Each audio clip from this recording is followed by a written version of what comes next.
Let's move on to the poem Where the Mind is Without Fear by Rabindranath Tagore. I will go line wise for better comprehension. First line, where the mind is without fear. Where this word needs to be understood when we go ahead in the poem. Where, WH question word, it talks about a location. In this poem also, it's talking about a location, an imaginary location. So, where is a kind of utopian state, utopian place where people have sense of satisfaction. They're enjoying their lives. They feel ecstasy. So, he says that he wishes a place where there is no fear at all, where mind is without fear, where you are fearless. You can walk freely, talk freely. But if I ask you this question, are you not scared of people around you? Are you not scared of laws around you? Yes, of course. When laws go against you, you are scared. When people go against you, you are scared. But he says that he doesn't want this kind of place. He wants a place where everyone is fearless. Then he says that, and the head is held high. This is again very important to understand. When your head is low, you are in disgust. You feel insulted. You are looked down upon by people. But poet says that when your head is held high, he wants a place where you will walk with your head which is held high in confidence. You will be bold. You will have courage to talk to people. You will have no danger at all to your life, no threat at all. You will walk freely, talk freely. So this is a place which he is dreaming of. Next line, he says that where knowledge is free. If I ask you this question, is knowledge free? Not at all. Knowledge is not free. It has become a property of rich people. They can pay donations and they can take admissions in good courses which poor person can't afford. So knowledge is not free at all. Books are very expensive. If you talk about certain courses, you have to pay money in lakhs. Sometimes, you have to pay donations. So poet says that he wants a place where knowledge is absolutely free. People are sharing their knowledge and they are not charging anything at all. But unfortunately, in today's world, people charge. Our educational system has become materialistic. It's based on money. People want to mint money. They don't bother about people. They don't bother about this noble profession. Just money, money, money. That's all. Then he says that a place where the world has not been broken up into fragments by narrow domestic walls.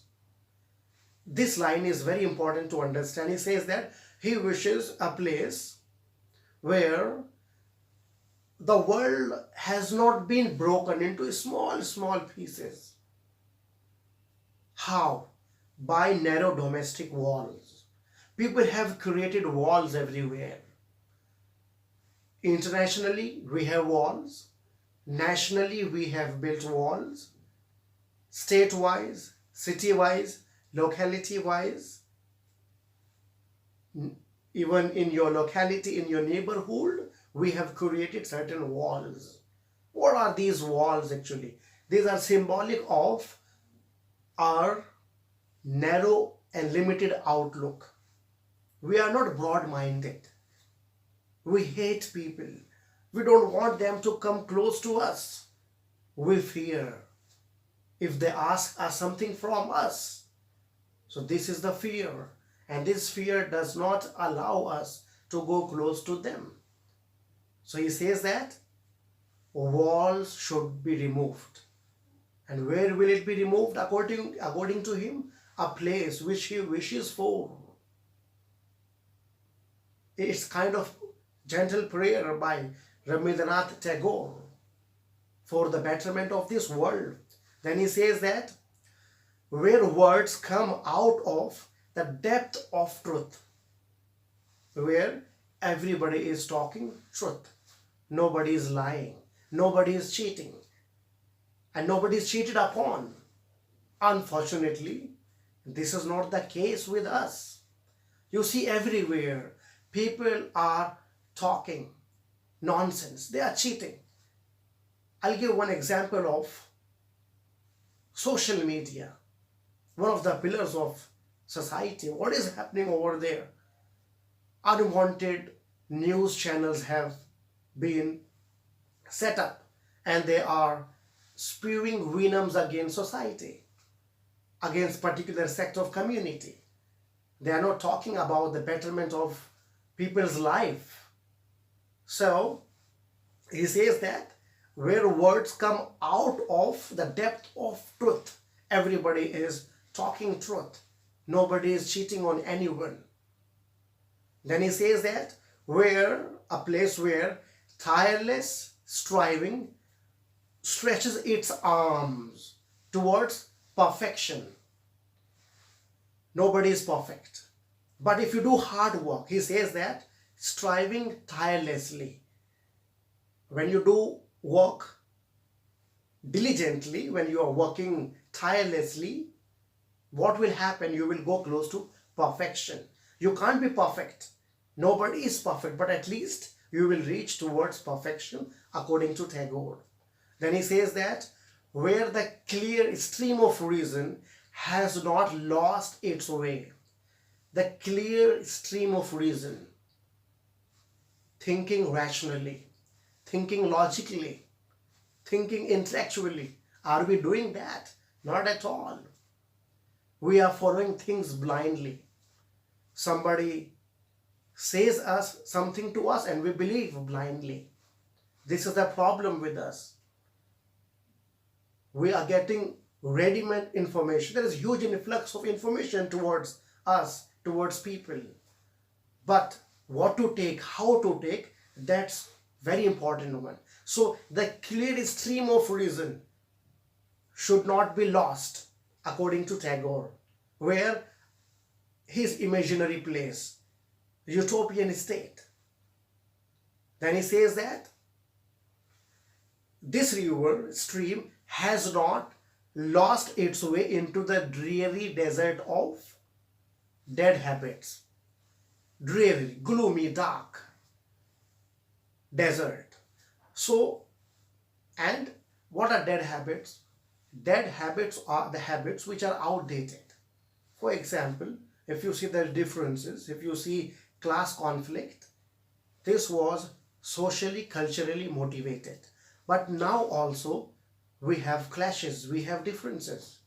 We are fighting for nonsensical issues. We are fighting for religion in 21st century. We are fighting for that. So it should be stopped according to him. He says that these dead habits should be stopped. Now also people are doing same thing. Earlier they were socially, culturally motivated. Now they are politically motivated to create differences among people in society. It should be stopped according to him. Then he says that a place where the mind is led forward by thee. By thee means by you. You guide. A place where only you will guide. People won't guide. We will have your guidance, your divine guidance. We won't have people's guidance because people misguide. He says that a mind, we will have a place where a mind is led forward by thee into ever widening thought and action, ever widening, broad thinking, visionary thought. So he says that you will guide us to think in larger perspective, to think about humanity, to think about hospitality, humility. You should have gratitude for your elders. You should have that. So he says that a place which will be led forward by thee, by you, not by people. Because Tagore does not trust people. He does not believe them. According to him, these are the people who create differences. That's why he wanna go out, step out of this place, this dystopian society, this horrific place, and he wanna shift to a place which is utopian society, a utopian state where there is a lot of sense of satisfaction, there is peace, people are friendly to each other, they are very honest to each other. So he wants that kind of place, not this dystopian world where you have clashes every single day, people are dying. So he says that the last line, these thoughts and actions into the heaven of freedom, my Father, let my country awake.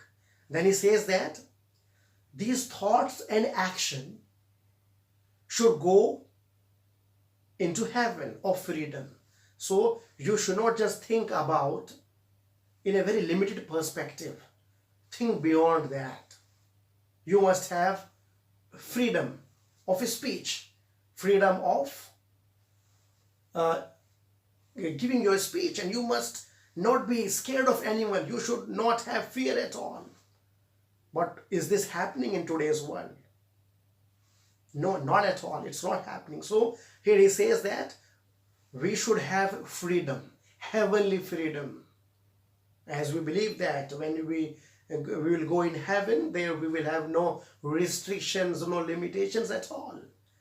He wants same kind of situation here. When you are free, when nothing is imposed on you, you take decisions very proactively and you fruitfully. But when huge pressure is put on you, you become helpless. You work under pressure. So he says that he wants a place where you have heavenly freedom. And into that heaven, he prays to Almighty, "Oh Father, let my country awake."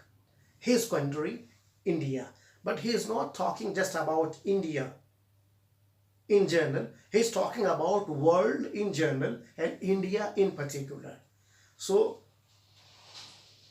this poem talks about Tagore's vision towards a utopian state where people will have all the qualities which he has talked about for a human being to be sound and healthy.